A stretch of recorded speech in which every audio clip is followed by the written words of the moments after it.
Bonjour, je vous souhaite la bienvenue dans ce deuxième épisode de notre podcast, à nous les Emmanuel. Ce podcast pour les sophrologues de la théorie à la pratique professionnelle. Nous allons donc continuer d'explorer, mais aujourd'hui avec mon binôme Emmanuel Lebris, son vécu, comme nous le ferons avec d'autres sophrologues par la suite, ses anecdotes, son vécu, ses petits conseils, et puis sa vision de cette application finalement de la pratique théorique à la pratique du terrain. Bonjour Emmanuel. Bonjour Emmanuel, je suis ravie d'être avec vous aujourd'hui. Bon, alors j'ai plein de questions à te poser, Emmanuel. La dernière fois, c'était mon tour, mais cette fois-ci, c'est toi qui es dans le fauteuil de l'interviewer. Alors, peux-tu te présenter en quelques mots, nous expliquer qui tu es, Emmanuel Lebris? Alors, je pourrais vous parler de moi à partir de plusieurs éléments. Je vais choisir celui de la sophrologie, sans forcément remonter à ce que je faisais avant d'être sophrologue. Je suis installée en tant que sophrologue depuis 2011. J'ai commencé à pratiquer la sophrologie auprès de public à partir de ma certification en 2011. Donc ça va faire bientôt 13 ans. Ça fait 13 ans d'ailleurs. J'interviens, moi, auprès plus spécifiquement d'un public d'enfants. J'ai commencé toutes premières séances de sophrologie, j'intervenais dans des écoles auprès d'enfants de maternelle et d'élémentaire sur des groupes. Donc, c'est un public que j'affectionne particulièrement et avec lequel j'aime pratiquer la sophrologie, puisque je continue aujourd'hui à avoir une clientèle d'enfants en cabinet, en individuel, et je continue à intervenir dans les écoles autour de ma localité. Je ne vous ai pas dit d'ailleurs où j'étais localisée. Je suis localisée sur Toulouse, comme Emmanuel. C'est d'ailleurs comme ça qu'on s'est rencontrés. Deuxième pan de mon activité sophro, j'accompagne des personnes atteintes de cancer. C'est une thématique qui est venue à moi sans forcément l'avoir décidée, on va dire. Mais étant moi-même passée par ce processus de soins, en 2017, j'ai eu un cancer du sein. J'ai eu envie, parce que j'ai beaucoup utilisé la sophrologie à ce moment-là pour les différents soins qui m'étaient proposés. J'ai eu envie justement de pouvoir offrir la sophrologie, et de la proposer à plus de personnes, parce que je sais, l'ayant vécu, que ça apporte un apaisement, que ça permet d'atténuer certaines douleurs, certains troubles liés aux différents traitements. Et dernière spécialisation que j'ai en sophrologie, plutôt orientée pour un public féminin autour de la parentalité, de la charge mentale. Et depuis quelque temps, je me spécialise un peu plus sur l'accompagnement des troubles liés à la ménopause ou à l'endométriose. J'interviens également dans les institutions. Alors, je vais quand même vous parler de mon métier précédent. Avant, j'étais éducatrice spécialisée et un de mes objectifs lorsque je me suis installée en tant que sophrologue, c'était vraiment de pouvoir revenir dans les institutions sociales et médico-sociales pour proposer de la sophrologie. Et donc, depuis quelques années, j'interviens auprès de professionnels autour des questions de la gestion du stress, de la récupération, de la gestion des émotions. Et merci Emmanuel. Alors, est-ce que tu peux maintenant nous parler des défis que toi tu as peut-être rencontrés lorsque tu t'es installé lors de tes débuts et du développement de ton activité? Oui. Alors, quand moi j'ai choisi de faire la formation en sophrologie, j'étais salariée à l'époque dans une petite association en tant qu'éducatrice spécialisée. Donc, j'ai fait ma formation, moi, en étant salariée sur un temps de week-end et je ne pouvais pas faire cette formation sur mon temps de travail, donc je le faisais sur les week-ends. Et lorsque j'ai été certifiée, c'est posé la question de comment est-ce que j'intègre dans mon activité, justement, l'accompagnement sophrologique, puisque j'étais salariée à temps plein. Comment est-ce que je fais pour pouvoir proposer des séances de sophrologie? Il se trouve que à ce moment-là, j'étais enceinte et que j'allais bientôt accoucher. Donc j'ai bénéficié de cette période de ma vie pour pouvoir me mettre à mi-temps, utiliser en fait mon congé parental pour pouvoir développer l'activité progressivement. Donc pendant 3 ans, j'ai continué à travailler à mi-temps et sur le mi-temps de mon congé parental, je me suis autorisée à développer l'activité. Donc ça m'a permis de mettre en place progressivement l'activité parce qu'un des premiers défis qui était important pour moi, c'était de passer du salariat à une activité d'indépendant et de pouvoir en vivre, pouvoir nourrir ma famille, pouvoir payer mon loyer, pouvoir vivre correctement de cette activité. Donc, euh, j'ai conscience que ce que la vie m'a proposé à ce moment-là, c'est une vraie aubaine, une vraie chance. Euh, une fois que les 3 ans du congé parental sont arrivés à leur terme, il a fallu que par contre que je fasse un choix puisque je ne pouvais pas rester à mi-temps sur mon activité professionnelle. Donc, il a fallu que je fasse un choix. Soit je lâchais complètement la sophrologie et tout ce que j'avais pu mettre en place, soit je lâchais mon statut de salarié. Choix relativement crucial, et ça, c'est un pour moi des défis les plus importants du début de mon activité. Euh, et j'ai fait le choix de lâcher mon activité salariée pour pouvoir m'impliquer à 100% avec un peu comme un certain nombre d'entre nous, je crois, l'idée en arrière-plan de je tente. Et si ça ne fonctionne pas, j'aurai toujours la possibilité à un moment donné de revenir à un travail salarié, à une activité qui génère un apport financier mensuel et sécure. Donc ça, c'était un de mes premiers défis.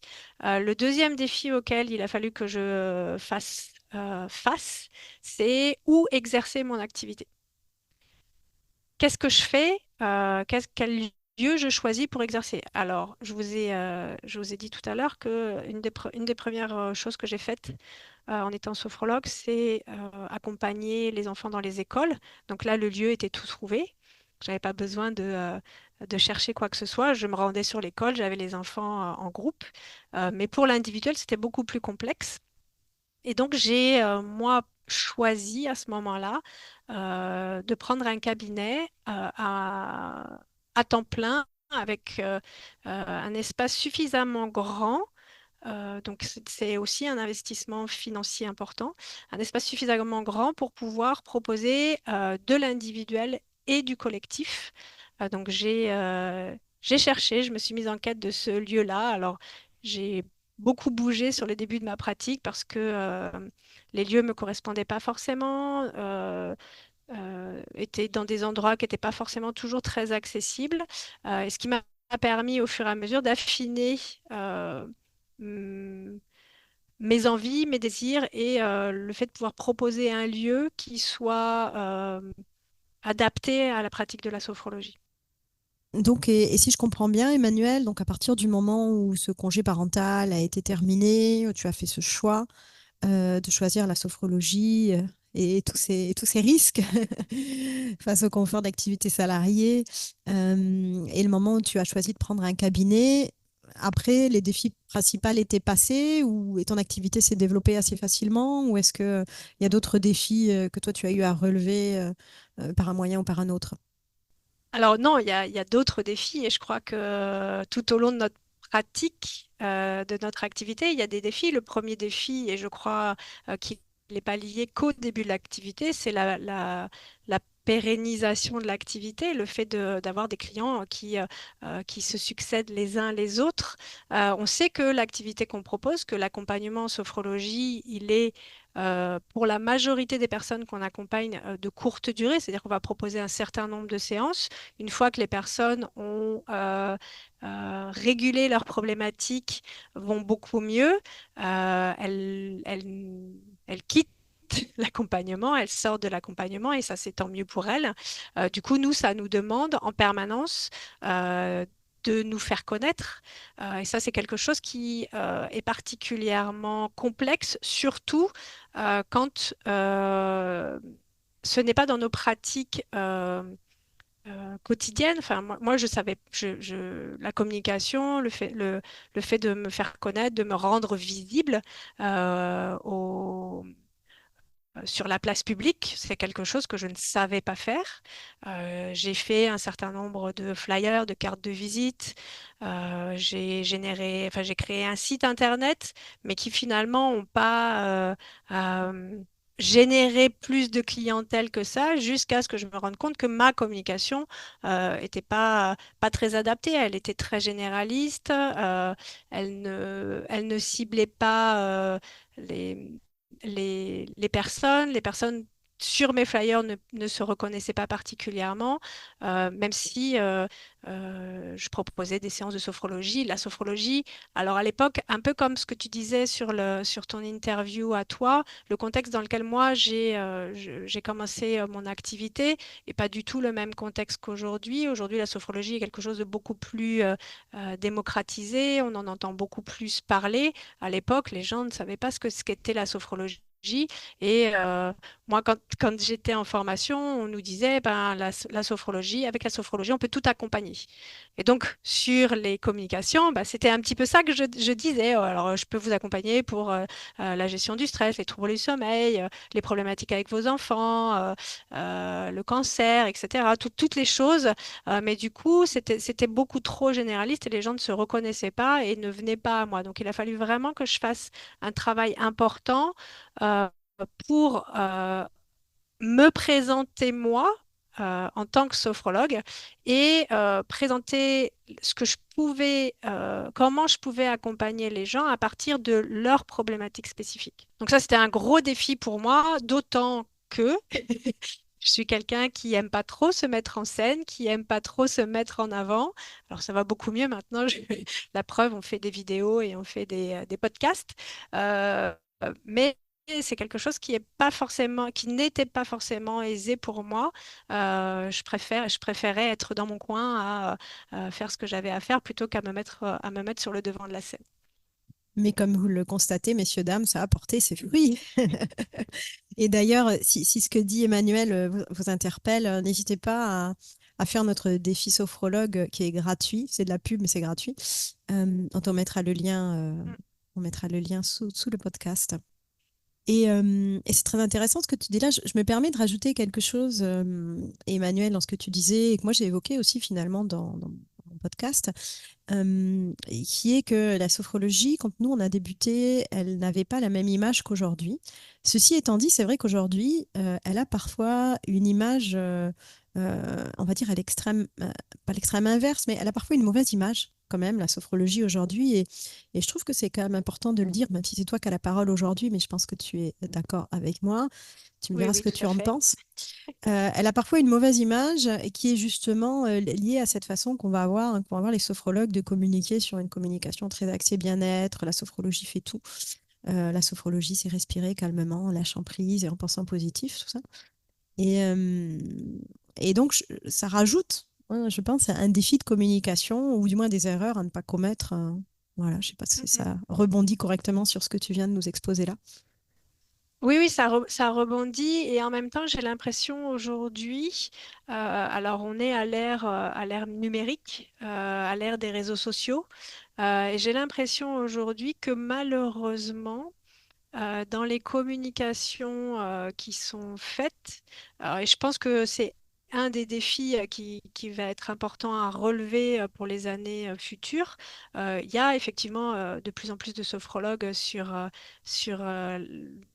la place publique. Il y a de plus en plus de personnes qui se forment à la sophrologie, qui s'installent en tant que sophrologue. Je discutais avec, je ne sais plus laquelle des sophrologues que nous suivons, qui vient de déménager et qui habite qui vient d'emménager dans un petit village. Et elle me dit, il y a déjà 2 sophrologues en activité. Euh, il n'y a pas beaucoup d'habitants. Comment est-ce que moi, je vais pouvoir générer de la clientèle?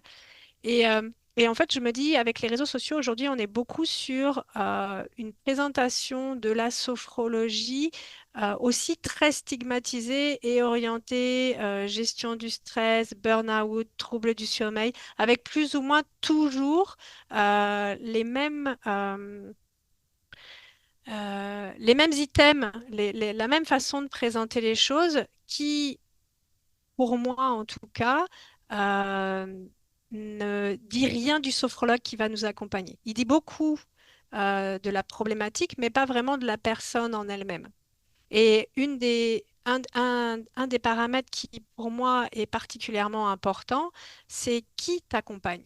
Qui est ce sophrologue qui est là en face de toi et qui va te permettre de régler ta problématique, d'aller mieux, de conscientiser certaines choses, de descendre dans ton corps, euh, d'être euh, d'être qui tu es indépendamment du sophrologue. Mais qui est cette personne qui est là en face de toi?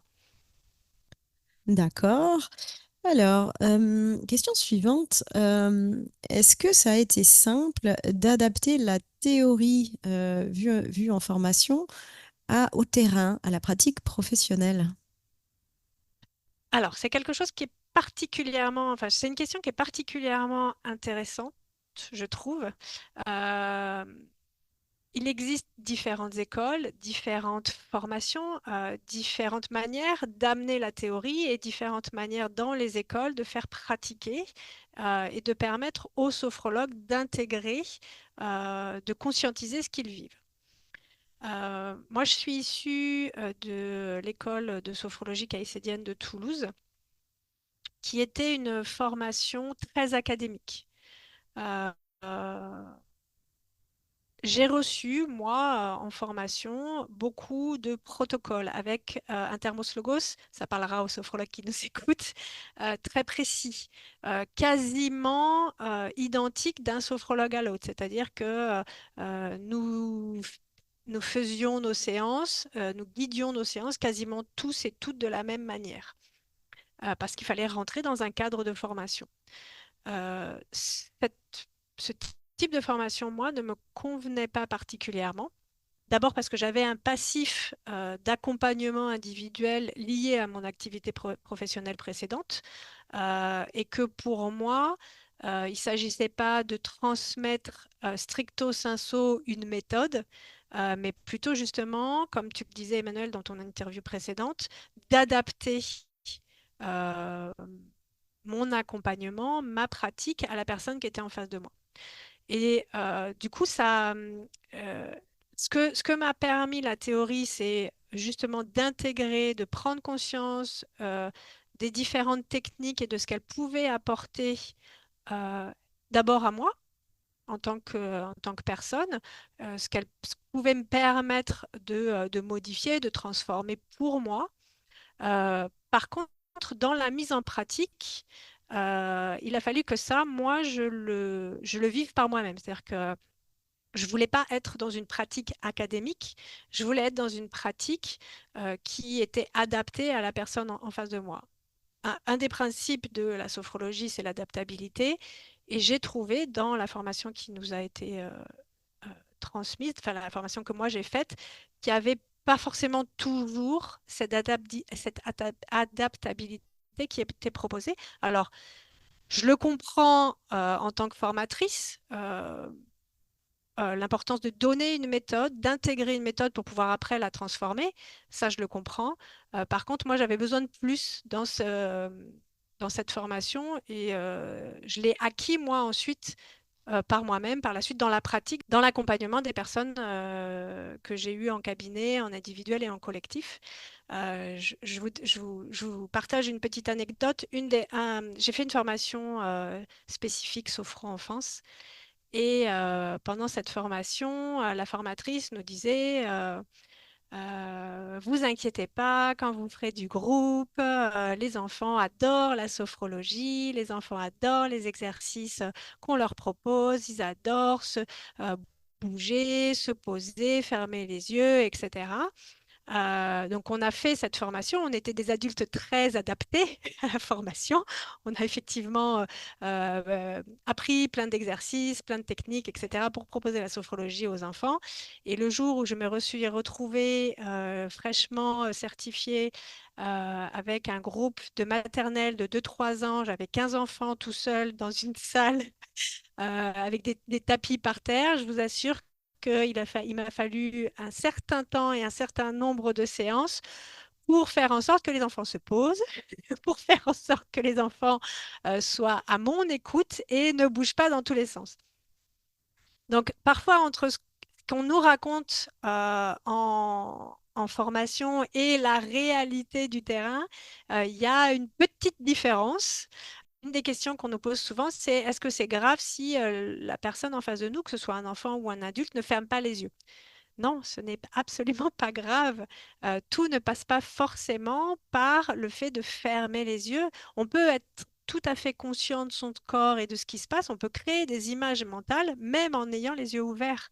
Et on peut se détendre, se relaxer et avoir conscience des sensations qui sont là au niveau corporel, même en ayant les yeux ouverts.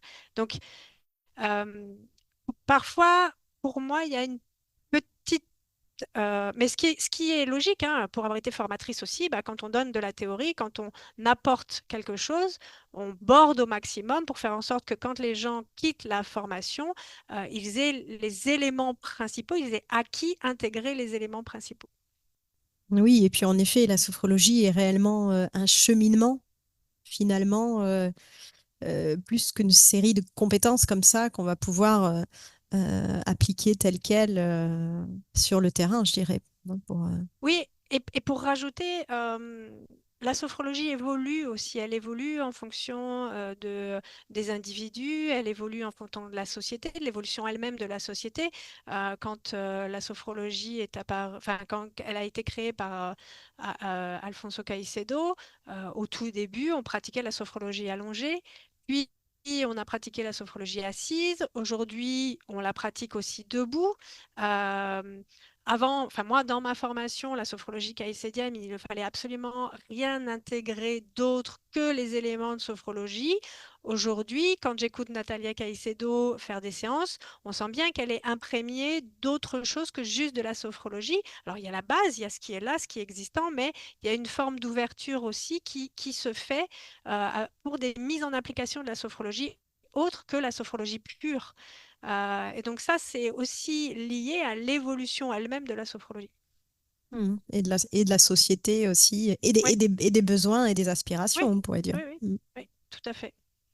Et les problématiques des personnes évoluent, donc c'est important d'adapter la sophrologie à l'évolution des problématiques. Ok. Emmanuel, est-ce que tu aurais un conseil? Alors moi, je suis plus généreuse. Je vais dire un ou plusieurs conseils à donner aux sophrologues qui nous écoutent. Alors, je me retrouve dans la même situation que toi la dernière fois, et c'est effectivement pas très facile.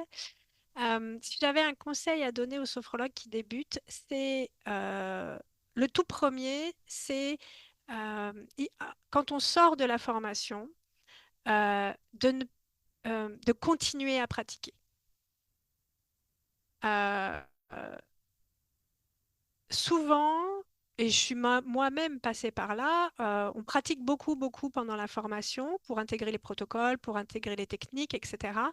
Et puis, lorsqu'on est certifié, on est tout content, tout joyeux, et on met beaucoup d'énergie dans le développement de l'activité. Trouver un cabinet, trouver des clients, générer des revenus, et on oublie, euh, pour moi, l'essentiel, qui est la pratique.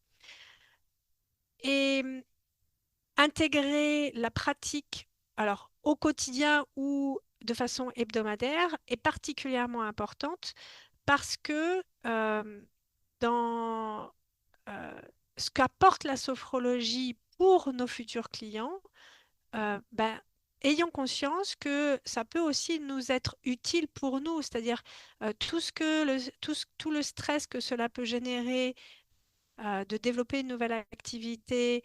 On a la capacité, on a la possibilité, parce qu'on a tous les outils, de pouvoir le réguler avec la sophrologie. Toutes les techniques de projection, de futurisation sont très utiles pour savoir si on veut un cabinet, enfin, un cabinet dans un lieu partagé, un cabinet pour soi, si on veut intervenir dans différentes structures, différentes associations auprès de différents publics. Toutes ces techniques-là, elles peuvent nous être particulièrement utiles et c'est pour ça aussi qu'avec Emmanuel, on vous propose régulièrement des séances guidées pour vous amener, vous donner euh, la possibilité de continuer à pratiquer. C'est pas forcément toujours évident de pratiquer pour soi. Ce qu'on entend souvent avec Emmanuel quand on accompagne les sophrologues, c'est oh là là, qu'est-ce que ça fait du bien de se laisser guider. Donc, euh, dans ce conseil de continuer à pratiquer, un conseil, c'est garder un binôme, garder une personne de votre formation ou avec qui vous vous entendez bien pour continuer à pratiquer à deux. Lâchez pas ça parce que ça peut être vraiment une ressource importante dans le développement de votre activité et dans le fait que vous soyez bien avec vous-même. Ok, merci Emmanuel. Dernière question et non la moindre. Qu'est-ce qui aujourd'hui te fait le plus vibrer dans notre beau métier de sophrologue? Alors, ce qui, moi, me fait le plus vibrer, c'est d'être au contact des gens, de mes clients, de voir l'évolution des personnes. J'accompagne, je propose dans le cadre d'une association des séances de sophrologie en collectif. Quand j'ai démarré cette activité-là, je prenais la suite d'un ami sophrologue qui a déménagé, donc il m'a laissé la possibilité de prendre les groupes que lui avait mis en place. À l'époque, il me disait, et ce avec quoi je suis relativement au clair aussi et en accord, il me disait, les personnes viennent faire de la sophrologie 1 an, 2 ans, et puis après, elles vont faire autre chose, en fait. Donc, moi, ça, oui, ça me parle bien. Une fois qu'on a acquis des techniques, des outils pour aller mieux, on devient autonome et du coup, on n'a plus forcément besoin de venir régulièrement pratiquer la sophrologie en collectif. Euh, donc, il se trouve que lui, comme il avait une certaine énergie, les personnes qui étaient présentes sur son groupe étaient là parce que c'était lui. Quand moi j'ai repris, bah, il y a eu un petit flottement qui a fait enfin, qui a fait que j'avais moins de monde sur la première et la deuxième année de cette activité-là. Il a fallu que moi, je crée ma propre clientèle. Et par rapport à cette clientèle-là, euh, il se trouve que depuis que j'ai démarré ces groupes-là, je dirais que 50%, donc ça remonte à il y a 10 ans, hein. Ma plus ancienne participante, elle était là en 2011 quand j'ai repris l'activité et aujourd'hui, elle est toujours là. Donc moi, ce qui me fait vibrer, en fait, alors c'est pas que les gens restent avec moi, c'est pas ça, mais c'est de voir l'évolution de ces personnes-là. Ça m'arrive aussi d'avoir des clients qui viennent pour quelques séances, et puis ils arrêtent. Je n'ai pas forcément de nouvelles, je ne sais pas forcément pourquoi ils arrêtent. Et puis ils reviennent 2, 3 ans après pour reconsulter pour une autre problématique. Et de les voir revenir et de voir l'évolution qui est la leur, ça me fait vibrer. Euh, Voir que à partir d'outils finalement relativement simples, on peut apporter des choses euh, aux personnes pour qu'elles puissent être dans un mieux-être. Ce qui me fait vibrer aussi beaucoup, c'est apporter la sophrologie aux enfants. C'est pas toujours facile, ça demande une énergie parfois importante. Emmanuel sait de quoi je parle puisqu'on a eu des groupes communs d'enfants particulièrement turbulents, particulièrement intenses, qu'il a fallu canaliser. Mais ce qui vraiment, moi, me fait vibrer, c'est l'idée de semer une graine ou de donner un outil dont la personne va se servir, se saisir à partir de ce qu'elle est, et elle en fera ce qui est bon pour elle. Moi, c'est ça qui me fait vibrer. Super. Bon, bien, merci pour tous ces conseils, ce beau témoignage, Emmanuel.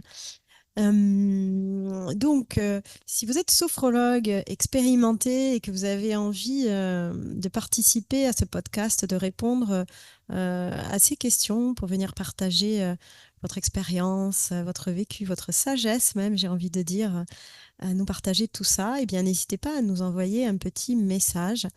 Je vous invite aussi, comme on l'a évoqué tout à l'heure, à ne pas hésiter à nous rejoindre sur le défi sophrologue. Donc, c'est un défi qu'on a enregistré déjà il y a un petit moment, mais il est toujours intéressant, il permet toujours de se positionner. Il y a des pratiques, des conseils. Voilà, vous nous retrouvez avec notre vision, nos conseils pratiques, mais à mener un peu plus précisément. Donc, on mettra le lien sous le podcast.